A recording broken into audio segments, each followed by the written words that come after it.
मी एक आयुर्वेदिक डॉक्टर ह्या हिशोबाने मी विचारलो. त्याच्या आधी नर्मदा परिक्रमेबद्दलचं माझं जे आयुर्वेदिक हे आहे ते मी सांगतो की आयुर्वेदामध्ये कसं सांगितलं आहे की ज्या नद्यांचं वर्णन आलेलं आहे त्या नद्यांचं कोणत्या नदीचं पाणी चांगलं असं त्यांनी विचारलं. तर त्यांनी काय सांगितलं की पश्चिमोदधिका शीघ्र वाहा याश्च अमल उदका. म्हणजे काय की ज्या नद्या पश्चिम दिशेला वाहतात त्या नद्यांचं पाणी हे पिण्यासाठी योग्य, ज्या विरुद्ध दिशेला वाहतात त्यांचं योग्य नाही.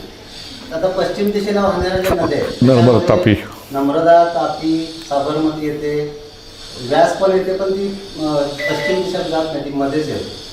तर या सगळ्या नद्या आहेत ना, सगळ्यांमध्ये नर्मदा ही ना एकदम पूर्व पश्चिम आहे. नम्रता, तापी, साबरमती येते, व्यास पण येते, पण ती पश्चिम दिशेला जात नाही, ती मध्येच येते.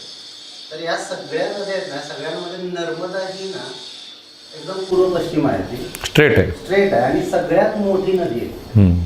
म्हणजे आणि तुम्ही होतं कसं की ज्यावेळी तुम्ही चंक्रमान आपण परिक्रमा सुरू करतो तर ती एक तर लेंथ पाण्याचा पिण्यासाठीचं योग्य पाणी आणि तो जो कालावधी आहे तो आयुर्वेदानुसार मला असं वाटतं की तो 7 महिन्याचा असायला पाहिजे. लक्षात आलं असं का? तर तुम्ही कंटिन्यू 7 महिन्याच्या म्हणजे ते पाणी आपण घेतो त्याच पाण्यावर राहतो. ज्यावेळेला आपला प्रवास सुरू होतो तर आपलं इथलं जे खाणं पिणं आहे ते पूर्ण बदलतं.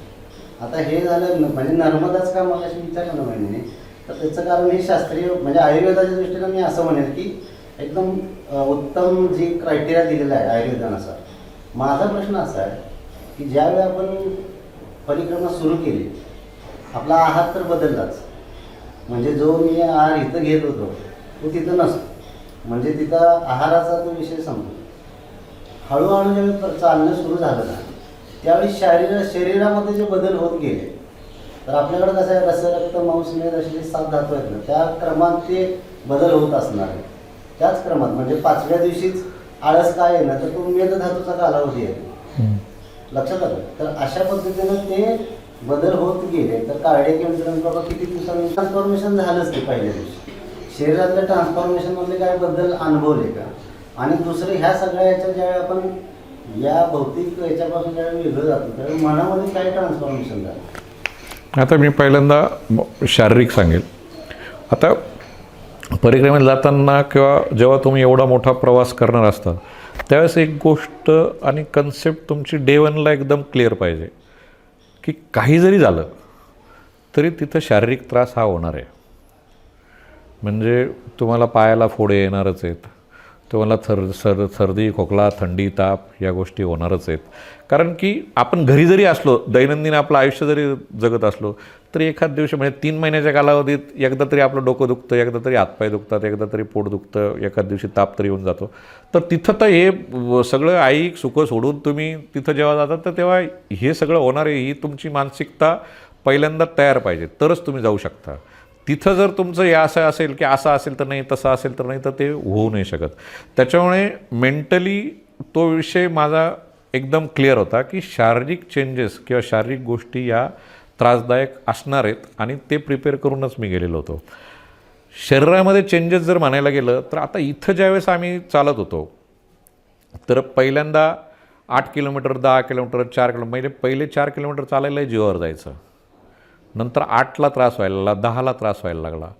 पण नंतर मग मध्ये मी 2दा श्रावणामध्ये त्र्यंबकेश्वरला पायी गेलो होतो. दुसऱ्या वेळेस ज्यावेळेस गेलो तेव्हा मला स्ट्रेस फ्रॅक्चर झालं. म्हणजे मॅरेथॉन रनरला बऱ्यापैकी होतं की इथं एकदम हेअरलाईन क्रॅक राहतो. त्याच्यानंतर 1.5-2 महिने चालता आलं नाही. पण हे शारीरिक त्रास होऊन देखील आपण तिथं गेलो. ते गेल्यानंतर जेव्हा चालू झालं तर शरीरामधले चेंजेस हे तुम्हाला लक्षात यायला लागतात. म्हणजे पहिल्या दिवशी दुसऱ्या दिवशी आणि सुदैवाने त्याच्यामध्ये सगळ्यात मोठा वेळ जसं तू आयुर्वेदाच्या आस्पेक्टने म्हटला तसं आयुर्वेदाच्या आहार आणि विहार या 2 गोष्टींचा सगळ्यात मोठा संबंध तिथे येतो.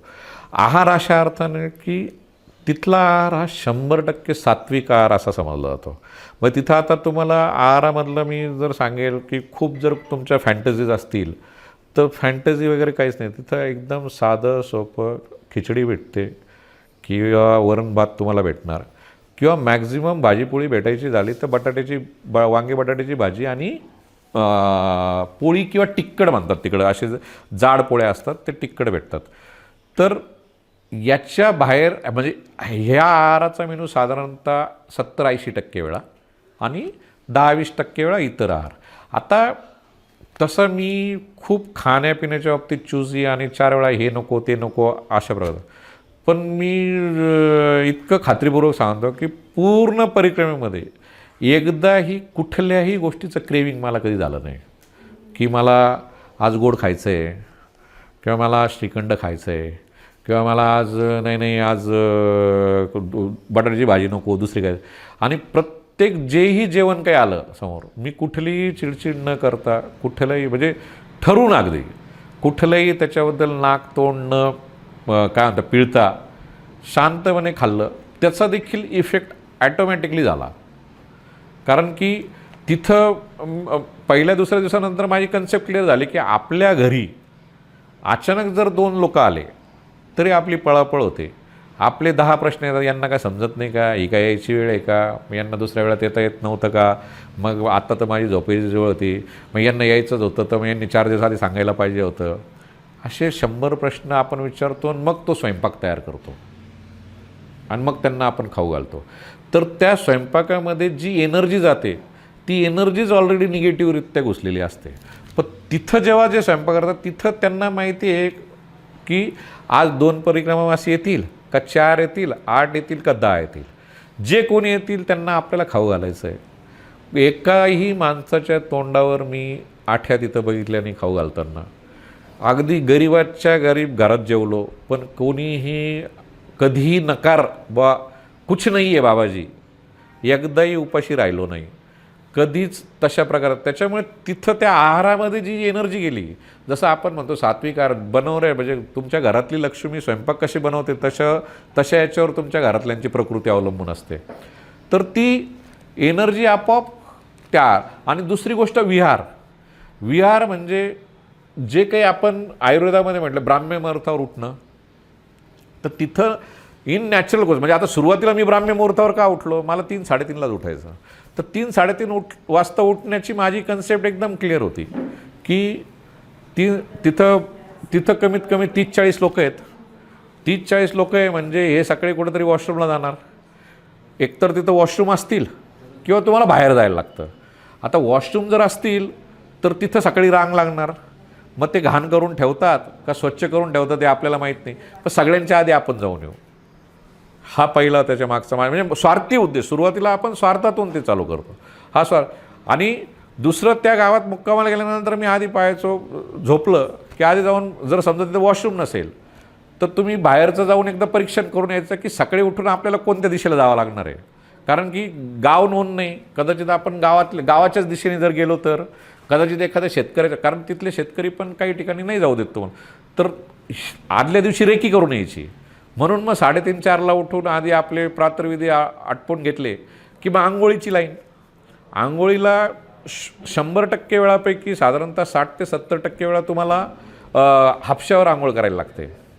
इधर हापसा किंवा विहीर पाणी जिथं असेल आणि नाही तर मग पाण्याची टाकी. तर माझा प्रेफरन्स मॅक्झिमम असा असायचा की हापशावर आंघोळ करायची बा. हापशावर आंघोळ एवढ्यासाठी की सकाळी थोडंसं नॉर्मल टेम्परेचरला ते पाणी यायचं म्हणजे एकदम थंड नाही. आणि तो पिरियड पूर्ण थंडीचा, त्याच्यामुळे तिथं काही तुम्हाला कोणी गिजर लावून दिला हीटर लावून दिला हा प्रकारच नाही. त्याच्यामुळे नॅचरल कोर्समध्ये आयुर्वेदाने जे सांगितलं की तुमचं ब्राह्म्य मुहूर्तावर उठणं झालं पाहिजे, तुमचे प्रातर्विधी त्याच्यात आटोपले पाहिजे, नंतर तुम्ही गार पाण्याने आंघोळ केली पाहिजे, तुम्ही सूर्योदय झाला की तुम्ही चालायला सुरुवात केली पाहिजे. हे आहार आणि विहार हे आपोआप पाळलं गेलं. आणि हे पहिले 7-8-10 दिवस झाल्यानंतर मग मी जाणीवपूर्वक करायला लागलो. आधी स्वार्थापोटी करत होतो की नाही हे असं असेल म्हणून करू, पण नंतर ते लक्षात आलं की हेच योग्य आहे.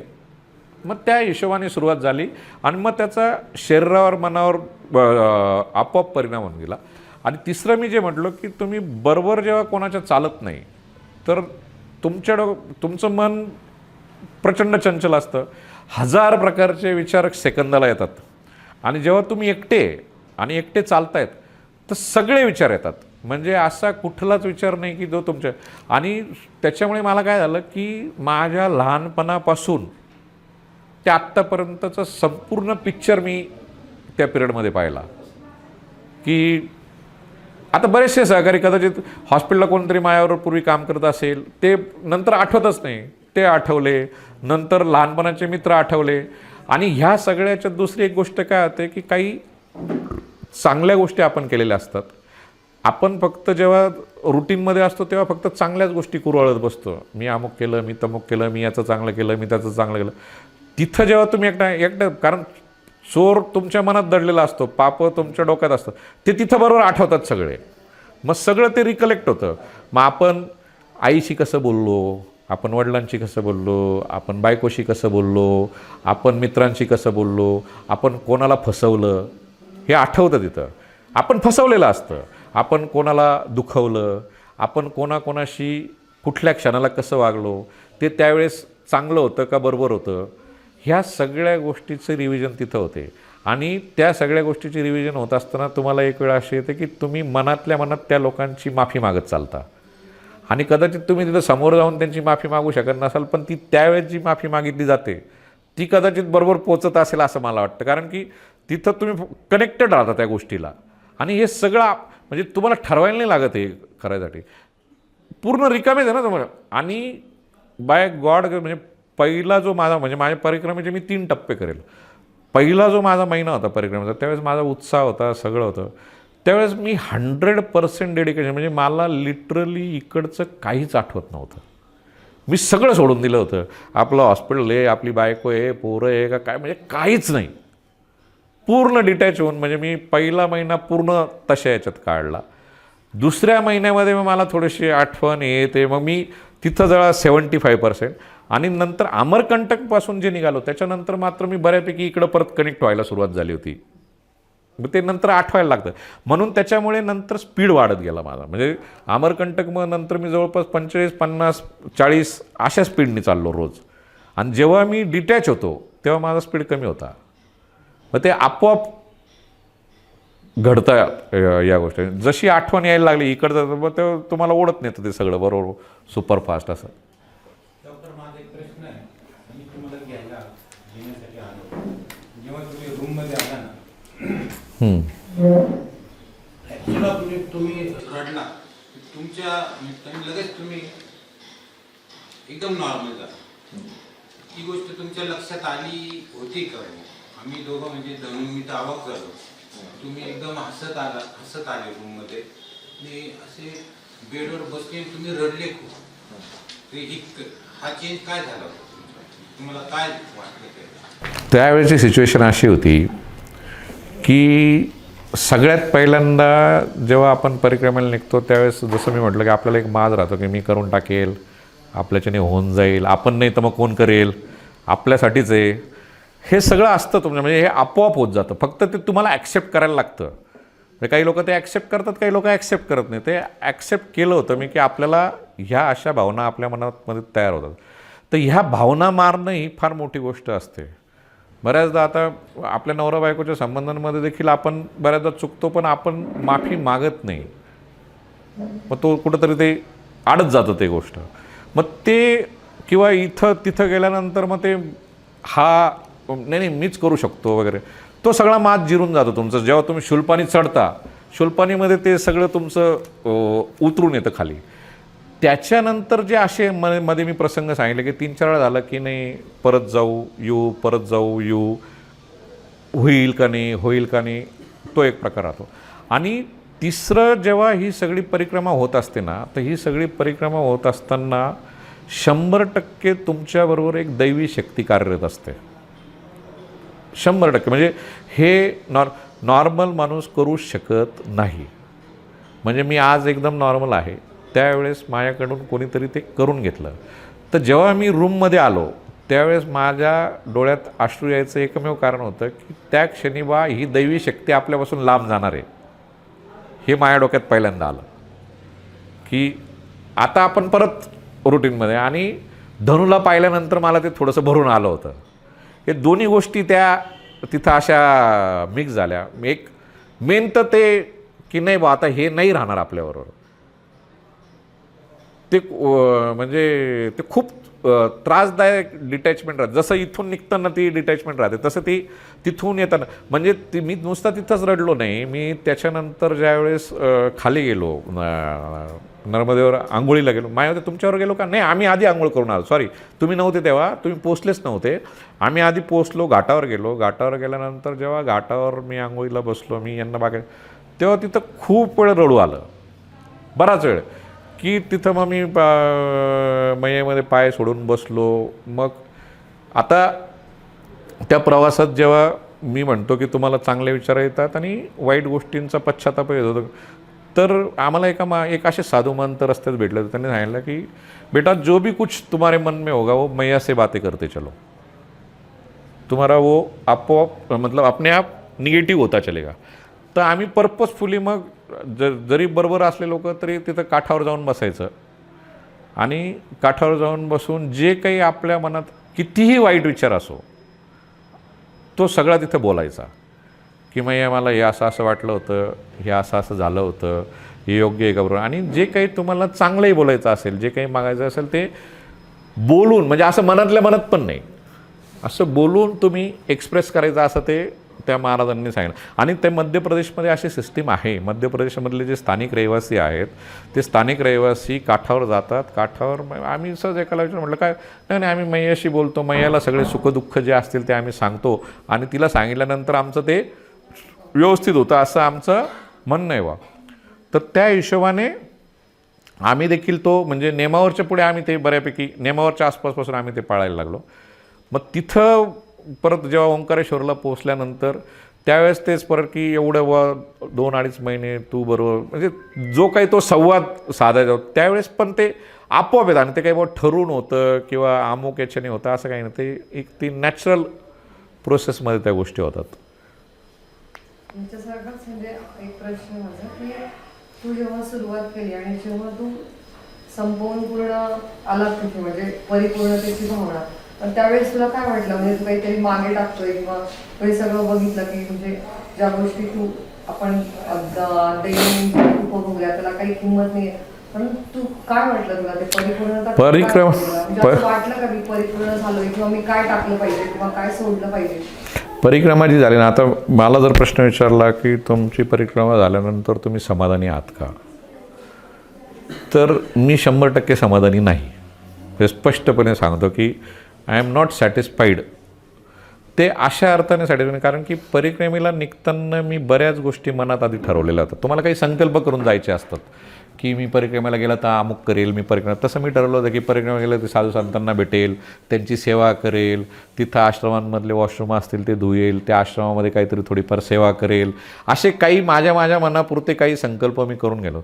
पण दुर्दैवाने त्याच्यातले फक्त 10%च मी करू शकलो. 90% गोष्टी मला करता आल्या नाही. हां, अभाव अशा अर्थाने की तिथं गेल्यानंतर ती एक जेव्हा धून लागून जाते ना, आज चालायचं, तुम्ही एकदा 30-35 किलोमीटर चालू आल्यानंतर तुमच्या शरीरात त्राण काही राहतच नाही.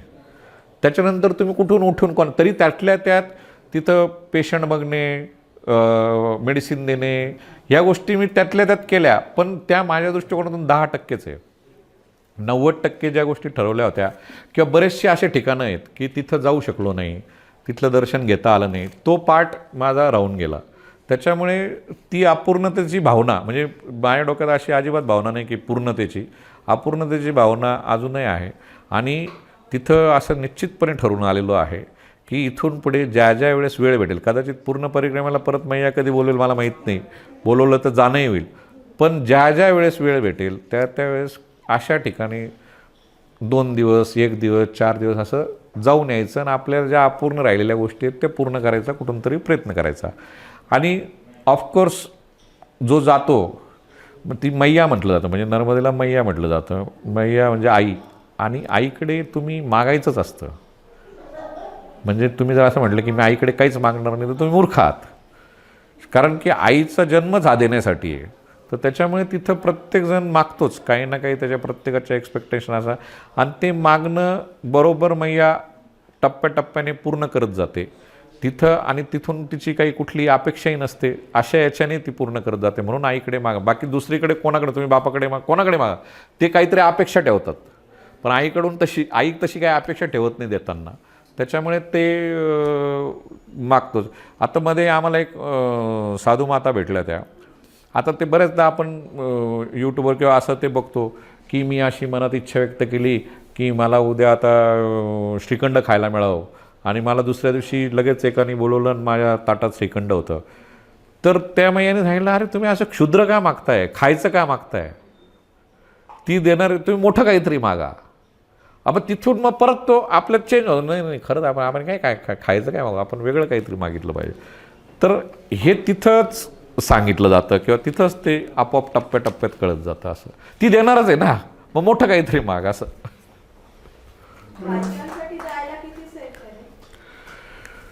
महिलांच्या बाबतीत परिक्रमा ही सेफ आहे, म्हणजे त्यांना काही त्रास होईल किंवा काय अशातला काही भाग नाही.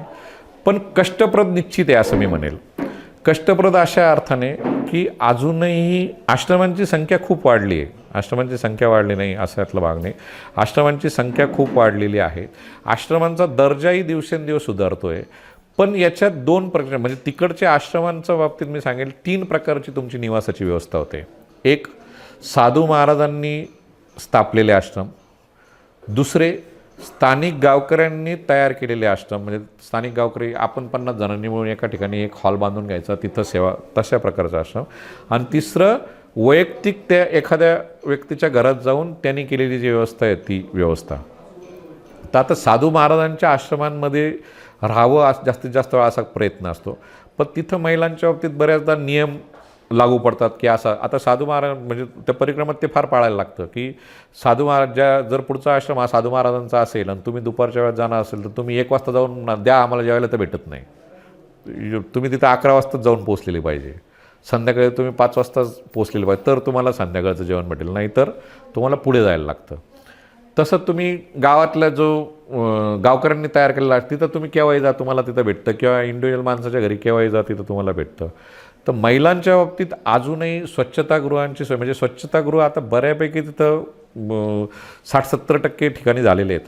पण अजूनही बुवा महिलांसाठी स्वतंत्र स्वच्छतागृह असतील किंवा त्यांचे सकाळचे काय म्हणतात आंघोळी असतील किंवा त्याच्यासाठी अजूनही म्हणाव्यात अशा सिक्युअर प्लेसेस नाही आहेत.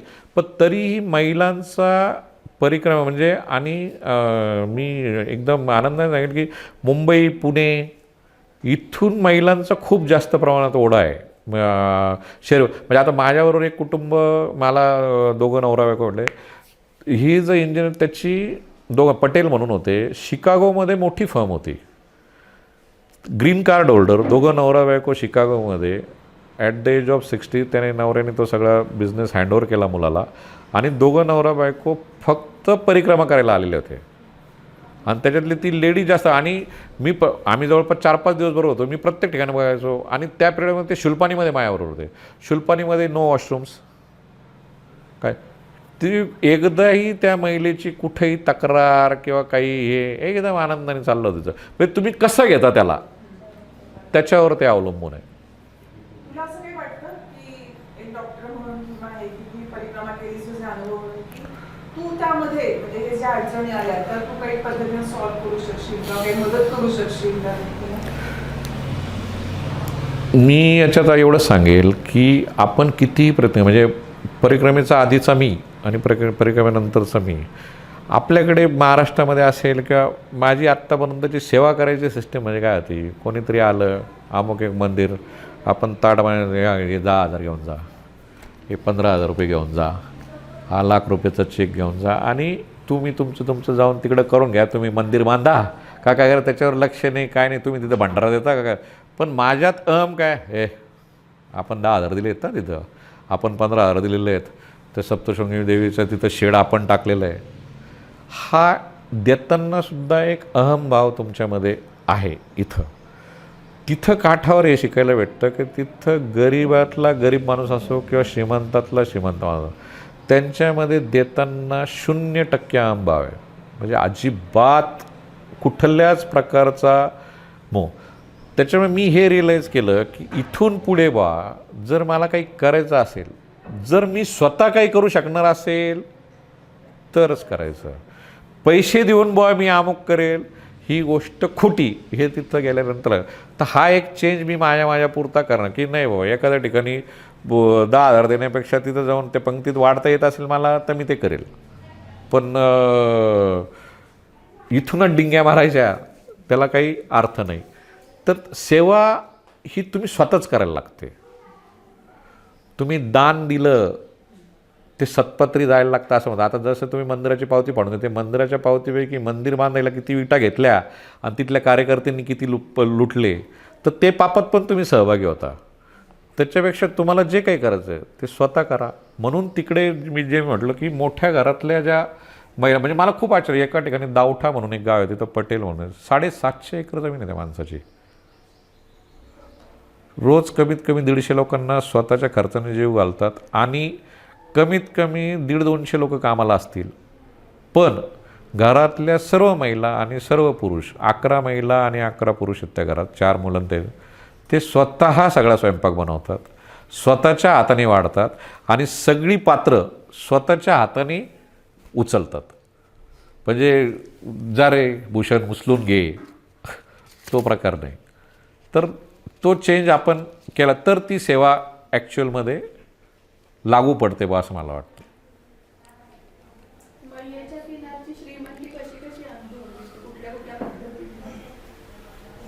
मैयेच्या क्रिया आता आई म्हटल्यानंतर आपल्याला डोक्यात काय आठवतं पहिल्यांदा?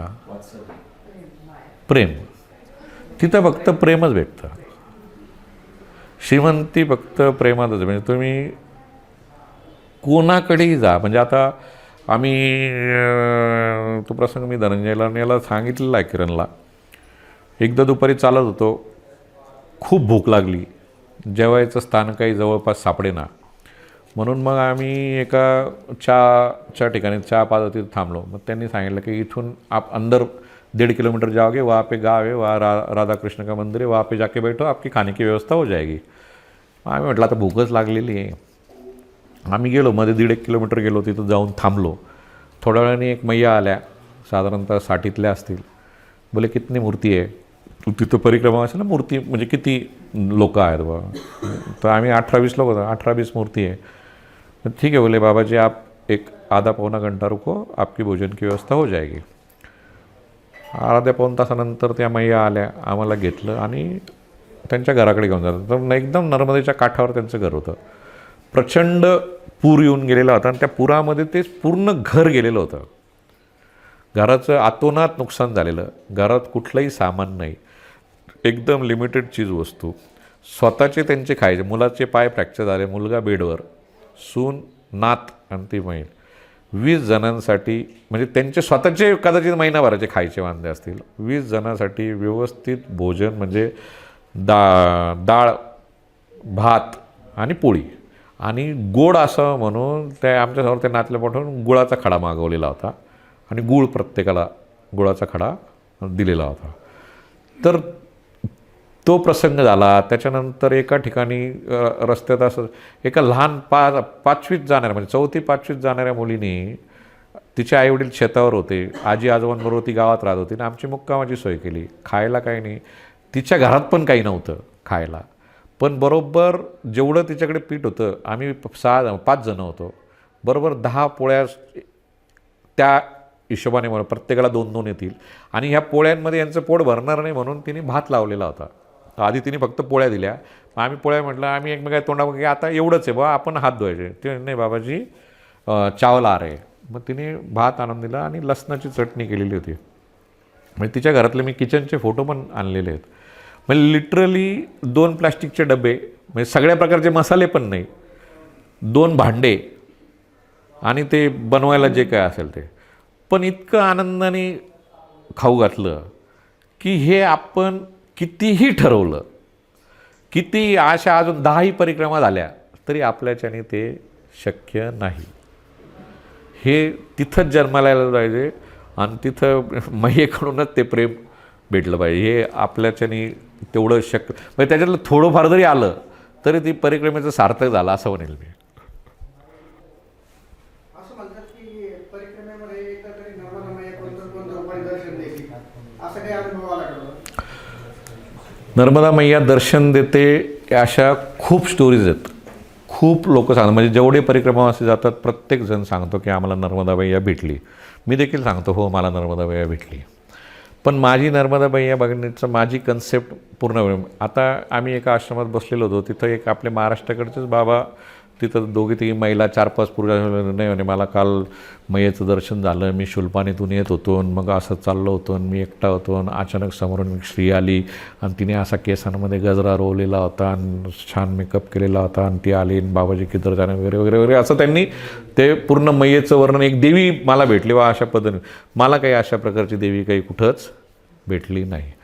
पण त्या नर्मदा मैयेच्या किनाऱ्यावर ज्या ज्या काही माता माऊल्या मला भेटल्या, ज्या ज्या माता माऊल्यांनी मला खाऊपिऊ घातलं, ज्या ज्या माता माऊल्यांनी आस्थेने विचारपूस केली, आणि आई जे तुम्हाला देते, जे मगाशी बोललो ते प्रेम देते, त्या काठावर जे प्रेम भेटलं त्या रूपात अनेक मैया दररोज भेटल्या. आणि तीच नर्मदा मैया कुठल्या ना कुठल्या रूपात तुम्हाला भेटते.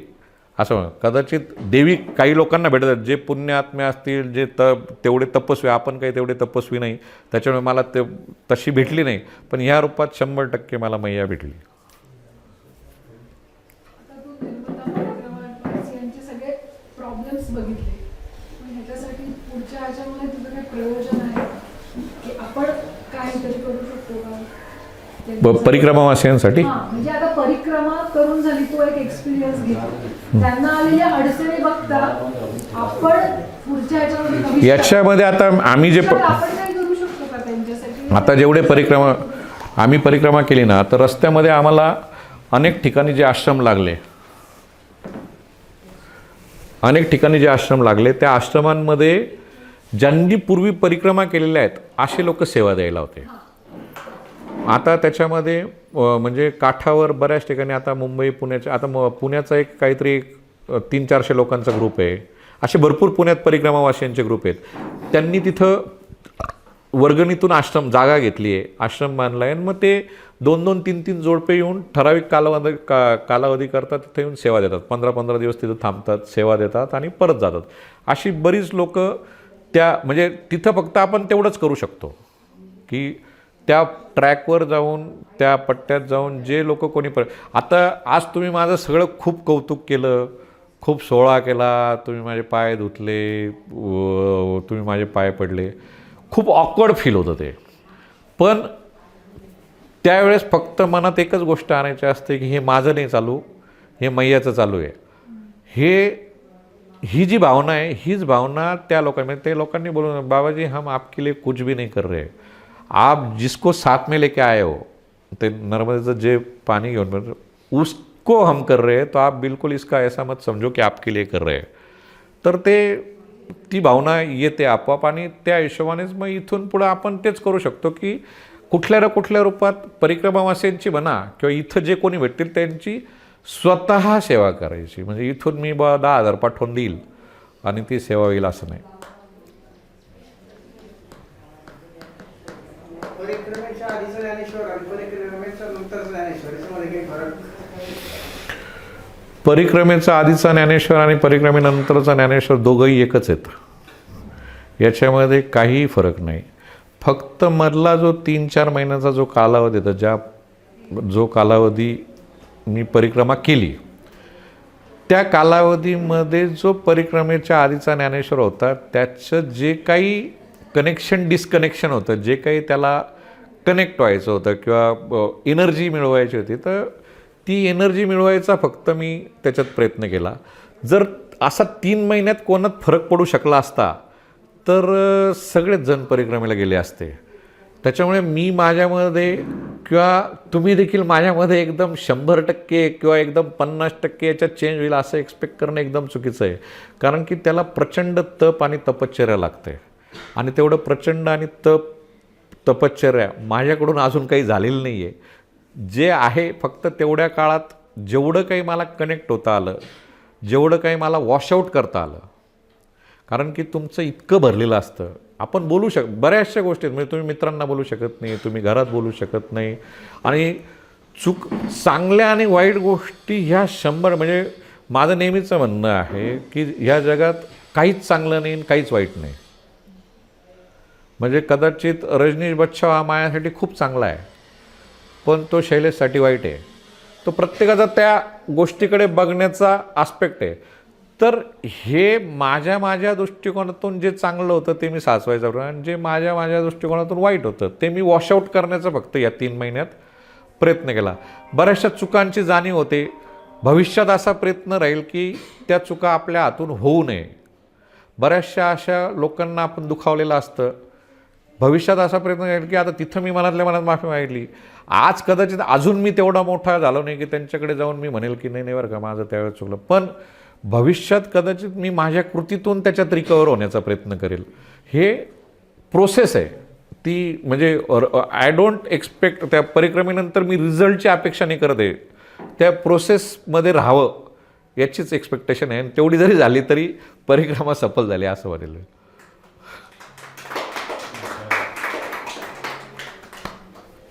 नर्मदे हर.